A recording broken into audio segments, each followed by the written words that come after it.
Have you ever wanted to get an average or a sum of not all of the rows in a Pandas series, but rather you just want to get it for 4 or 5 or 10 rows at a time? For that, you need to use what's known as a window function. And the idea is fairly simple, and the implementation is fairly simple too, but it can be a little confusing to understand in Pandas. And in this video, I'm going to explain to you what window functions are and how they work. So I'm going to start off by saying import pandas as PD. And then I'm going to locate some data that was pretty recently updated. That is oil data, the West Texas Index, WTI Daily, CSV, which I get here from GitHub.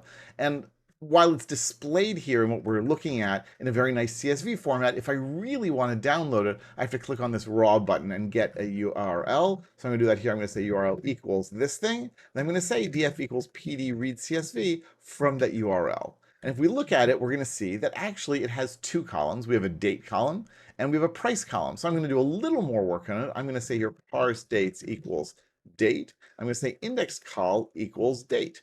And what we end up with is a data frame with a single column price. That's the price of oil on a given day from the West Texas Index, which is a pretty well-known index. And the index for our data frame, for our one column data frame, is indeed a date value. Okay, sounds good. So how can I get the mean price of oil in this data set? And that's pretty easy. I say df of price dot mean. And indeed, I get it. But that is, of course, taking all of the data from January 2nd, 1986, the start of this data set, up until today, the 7th of July, 2025. So not today, but a few days ago, as of when this was most recently updated. And that is not necessarily what I want to get.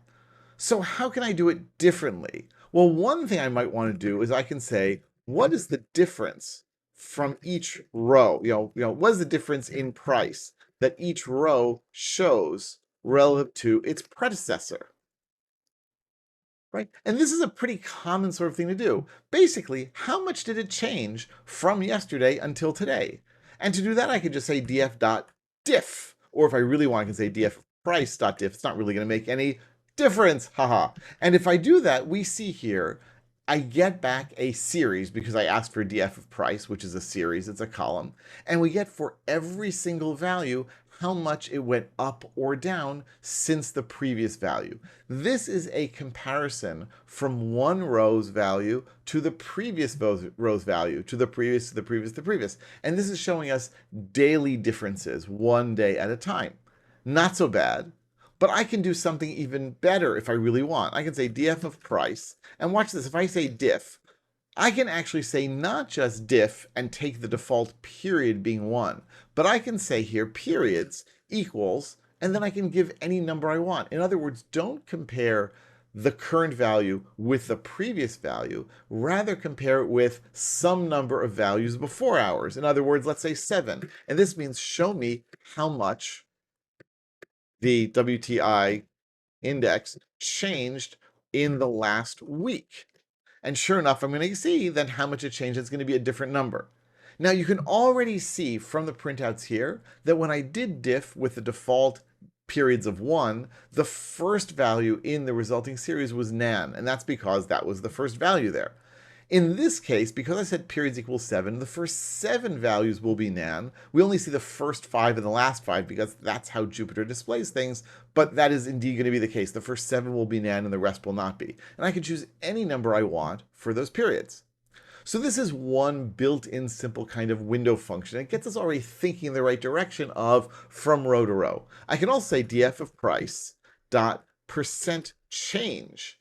And the same thing applies. It's going to have nan for the first value and then show not by how much, absolutely the price change, but what was the percent change in price. So we can see the most recent value on July 7th changed by 0.015. Right, so it's showing us that it changed by that percentage rather than by that actual amount. And often that percentage change can be really useful. So these are two of the most standard, most commonly used window functions.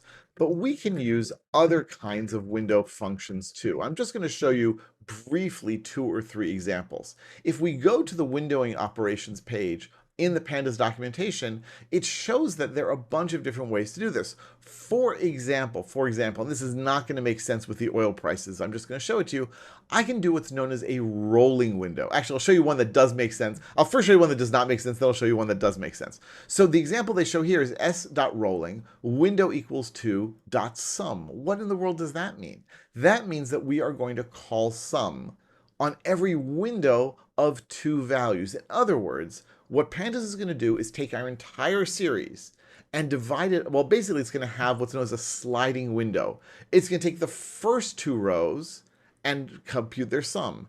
Then it's going to take the second 2 rows, but it's going to be like 0, 0 and 1, then 1 and 2, and then 2 and 3, then 3 and 4. It's going to have this 2-row window. You can think of it as like like an open window in a piece of paper that it is sliding over the data, and it's computing the sum for each of those. So I can say here, for example, s dot, and we're going to say here rolling, and we can just say rolling window equals 2 dot sum.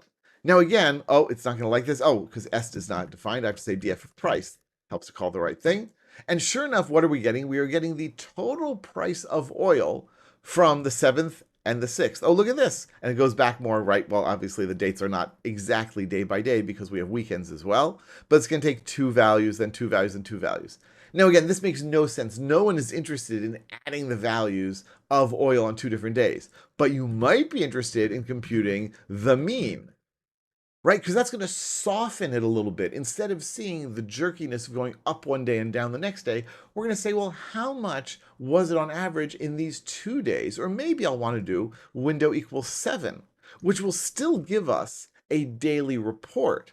But it's going to show us a daily report showing for that day what was the mean over the previous 7 days. And this is an extremely useful, helpful way to do things. Now, this is a rolling window. Another way to do it is we can say an expanding window. And I can say expanding, right? I'm just going to double check that that's the case here. Yeah, we say expanding. And then basically what we can do is say, I'm just not going to give a, there, I'm going to say mean. What is that going to do? That's going to say, what is the mean on the first row? Was the mean, well, first 2 rows. Then the mean on the second 2 rows. Then the mean on the third 2 rows, third row. First 3 rows. First 1, first 2, first 3, first 4. Basically, it's going to continuously expand until it gets to the end of this.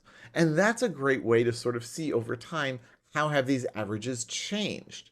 Right? Again, this is a way to sort of soften our data set, and even when things jerk up and jerk down, we can get a better sense of the data and better understand what's going on.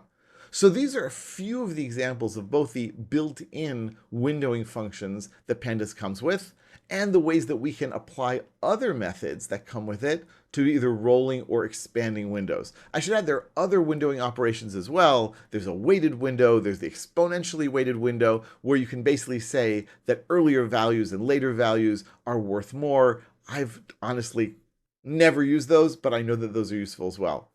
I hope this helps to explain what window functions are, how you would want to use them. Let me know where you've been confused by Python or Pandas, whether it's windowing functions or others, and I will be delighted to try to answer it here on this channel. Meanwhile, tell your friends about this channel, like, subscribe, spread the word, and I'll be back real soon with lots more about Python and Pandas and everything in between. See you then.